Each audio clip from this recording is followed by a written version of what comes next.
relembrando as verdades ouvidas.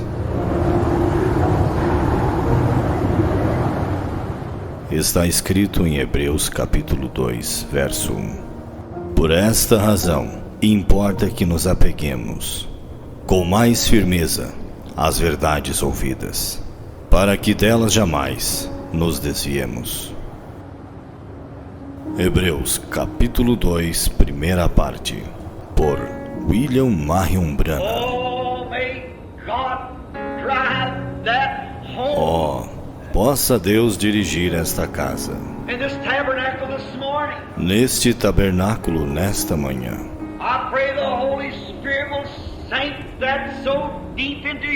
Eu oro para que o Espírito Santo grave isto profundamente em nossos corações.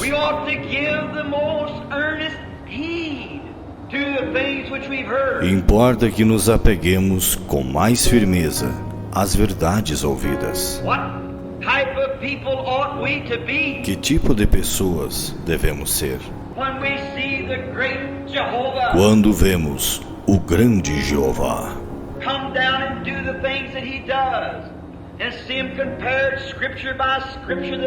descer e fazer as coisas que ele faz e vê-las comparadas, escrituras por escrituras, que elas são a verdade.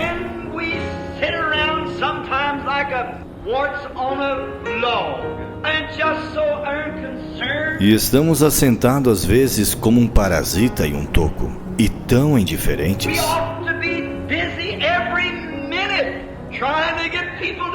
Devemos estar ocupados a cada minuto, tentando levar pessoas a Cristo.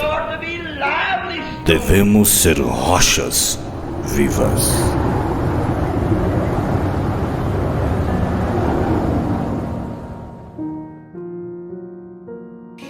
E no culto que nós tivemos domingo também, um culto muito tremendo, que nós tivemos domingo agora, falando sobre esse interpretar, se manifestar a palavra, nos levando a um posicionamento, E uma das coisas que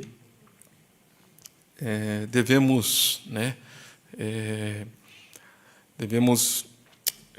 ruminar, devemos salientar, é a forma, que o profeta, nesta mensagem, reconhecendo o seu dia e sua mensagem, colocou sobre essa força nacional, empurrando, movendo, Israel, moveu Israel para a sua pátria, e a força nacional está movendo as igrejas, a nação, todas as nações, como disse lá no livro do Apocalipse, estão congregando aqueles 3 espíritos de Rã, indo em todos os reis da terra para os congregar para a batalha do Armagedon. Mas também há uma força, um sobrenatural, uma união invisível da noiva também, congregando todos em um só corpo. Aonde estiver o corpo, aí se ajuntarão as águias. É aquele grande imã, que está movendo, como disse o profeta, na mensagem, o estandarte, e ele usa a expressão, essa expressão que Jesus disse: quando eu for levantado, todos atrairei a mim. Então, irmãos, eu estava meditando hoje, Estava meditando hoje em uma citação que eu escutei.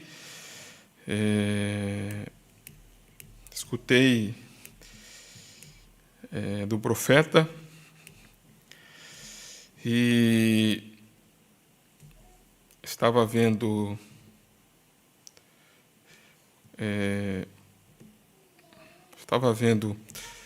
creio que foi pastor Vilaça, que estava citando isto. Na mensagem A Incredulidade Não Impede a Deus, traduzida, né, ali pelos crentes da Bíblia, a incredulidade não impede a Deus. Parágrafo 15, a incredulidade não impede a Deus.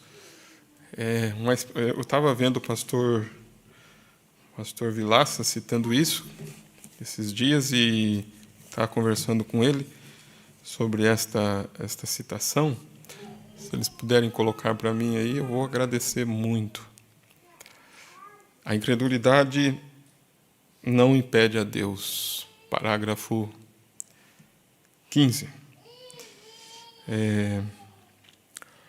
Ele disse assim, ele fala aqui que vamos ver se é isso aqui mesmo, né? Ele disse assim, então,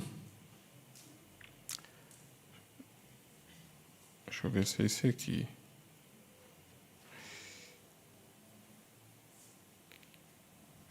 A incredulidade não impede a Deus.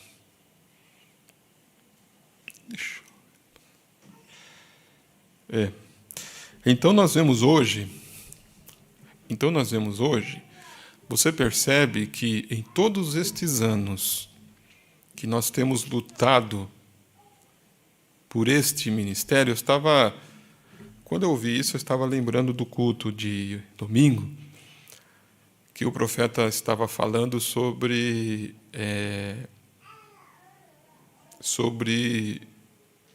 Judas, que ele não vai até o fim, né? Quantos lembram dessa citação, né?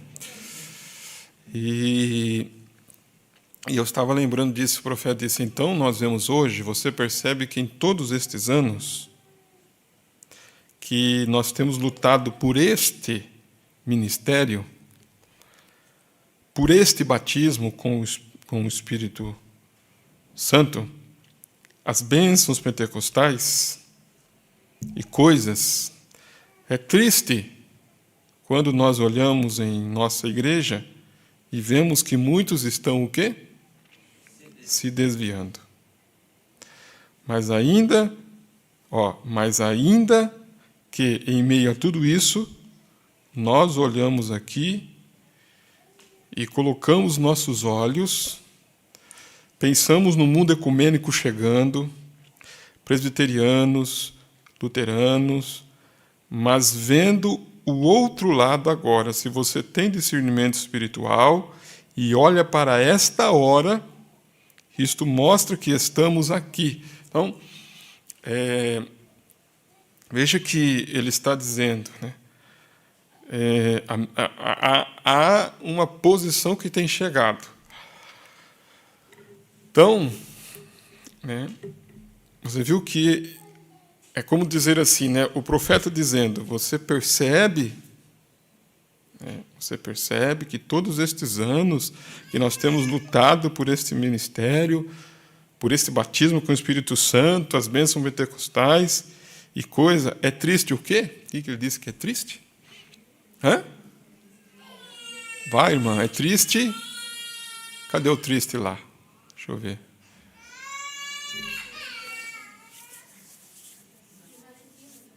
Deixa eu ver lá. Isso. Tem que colocar lá que eu quero que a igreja preste. É triste quando nós olhamos em nossa igreja e vemos que muitos estão o quê? Se desviando. Então, o próprio profeta dizendo, é triste ver em nossa igreja, porque você percebe que em todos estes anos nós temos lutado por este ministério. Pelo batismo, né, por esse batismo com o Espírito Santo. As bênçãos pentecostais e coisas. É triste quando nós olhamos em nossa igreja e vemos que muitos estão se desviando. Mas ainda que em meio a tudo isso, nós olhamos aqui, colocamos nossos olhos, né? Aí tem reticência, né? E pensamos no mundo ecumênico chegando, presbiteriano, luterano, mas vendo o outro lado agora. Se você tem o quê? Discernimento espiritual e olha para esta hora, isto mostra que estamos aqui. Quer dizer, estamos neste tempo. Estamos aqui. Né? Então ele disse, no parágrafo 16, quando você vir metodista, batista, presbiteriano e demais buscando o Espírito Santo, tome cuidado, esta é a hora. Quando as virginésias começarem a vir e elas dizem, dê-nos do vosso azeite, disseram, vai e faça como nós, compre onde compramos. E quando elas foram procurar, foi naquela mesma hora que o noivo veio e a noiva foi levada e elas foram deixadas onde há choro, pranto, ranger de dentes. Eu me pergunto se meu povo pentecostal tem seus olhos abertos para isto, para perceber que estamos aonde? Às portas de sua aparição, para acontecer a qualquer momento, com nada mais faltando. Com nada mais faltando. Então veja que o que ele está dizendo, né? É triste, ele disse, ver. Mas, irmãos, a cada culto, a cada reunião, né, devemos estar apercebidos. Na mensagem, eu estava lendo a mensagem, o que faz aqui Elias, e estava encontrando que temos que ter esse discernimento. Eu só vou pegar aqui o que fazes aqui, né? Elias, creio que parágrafo 46, a tradução dos crentes da Bíblia. O que fazes aqui, Elias? Vê se coloca aí para mim de novo. Eu estava observando, né, e vendo durante essa semana, né, depois do culto de domingo, vamos ver aqui. Coloca onde você estava lá mesmo, Rebeca, o que faz aqui Elias, vai entrar ali, né? Vamos lá. Parágrafo 46. Então o profeta fala algo sobre... É muito estranho, ele disse, o pastor aqui sabe e os demais ministros. Vigie, ele disse, depois de seus montes Carmelos, você vai ter uma árvore de zimbro. Então, por que eu estou dizendo isso? Né? Por que eu estou dizendo isso? Porque nós temos que ter, o profeta disse, nós temos que ter discernimento e saber diferenciar, né? Como eu preguei há muito tempo atrás sobre opressão e possessão. Quem lembra dessa expressão, né? Alguns lembram, né? Eu creio que é opressão e possessão.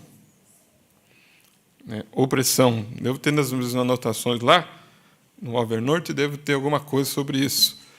Opressão, né, e possessão, quando o profeta disse que tem diferença entre você estar possuído e estar sendo oprimido.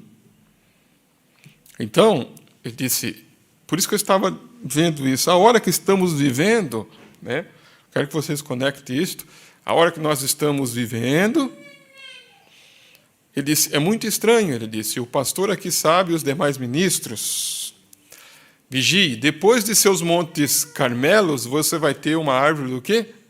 De zimbro. Você vai ter uma árvore de zimbro.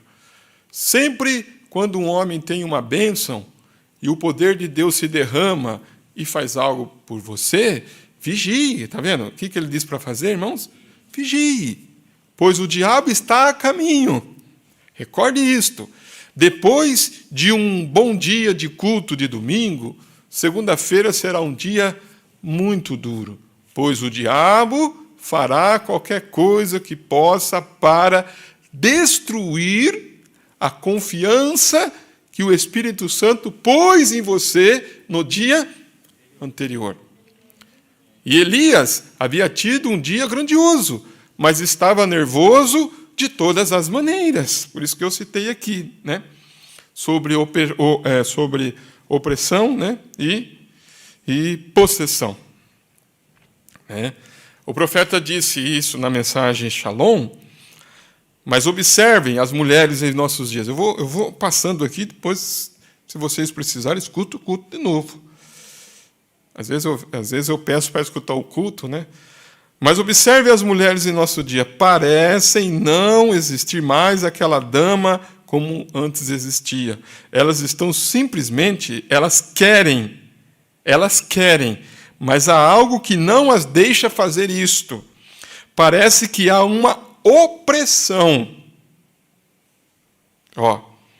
O que você diz, né? A dama olha para aquilo e crê. Ela deseja crer naquilo, mas há algo que a oprime. Para o outro lado, vê? Pobre coisa. Eu fico sentido por ela. Ela é tão atraída pelos lançamentos de Hollywood, as propagandas de televisão, rádio, jornal, na rua, nas vitrines das lojas, né? Com vestidos modernos e assim por diante, está vendo? Aí quando se diz que é uma opressão, tem que comprar, tem que fazer, tem que ter isso, tem que ter aquilo, é uma opressão. O profeta está dizendo, é uma opressão. Por isso, irmãos, irmãs, eu digo isto, né? Olha só. E da maneira que as outras mulheres a encontram, isso parece que há algo que ela simplesmente não consegue afastar. Está vendo? Nossos jovens, nossos velhos, nossos de meia idade, né? Então, ele disse, isso é uma opressão. Deve ter outro parágrafo de outra mensagem que eu devo ter colocado ali, ou a continuidade daqui, que fala sobre aqui fala sobre a opressão e depois fala sobre a possessão, né? Mas observe, voltando, então, conecta estas coisas. O profeta está dizendo, né, que é uma opressão, né? Está dizendo, é uma opressão, né? Uma opressão. Essa opressão vem da onde? Essa opressão vem, né? Das coisas que estão acontecendo. Lembre-se que o profeta disse que o diabo reconhece que é o tempo de fazer o quê? De destruir o homem, destruir as mulheres. Nós temos ouvido isso, esse é o tempo. Então ele está lançando tudo o que ele tem. Agora, voltando lá para o pé de zimbro, então ele diz que nós temos que vigiar, né? Nós temos que vigiar, né? Volta de novo, só para mim, no pé de zimbro, irmã, para mim ler lá.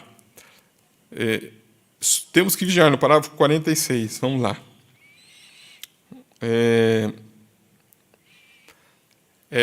Ele diz, temos que vigiar, preste bem atenção. Por quê? Ele disse, vigie, pois o diabo está a caminho. Recordem isto. Depois de um bom dia de culto no domingo, segunda-feira será um dia muito duro, pois o diabo fará qualquer coisa que possa para destruir a confiança que o Espírito Santo pôs em você no dia anterior.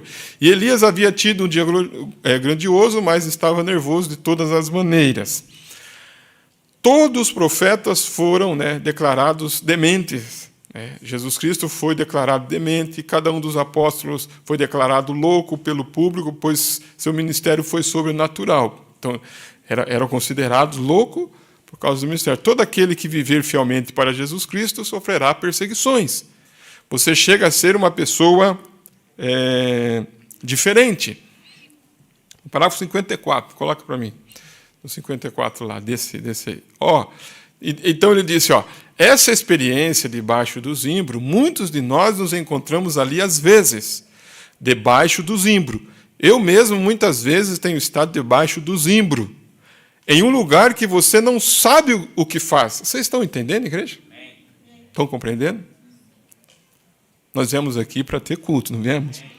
Para ouvir uma palavra, né? Para nos alimentar. Você está se alimentando? E isso é para que você possa se alimentar a sua alma. Então, alimente-se disso.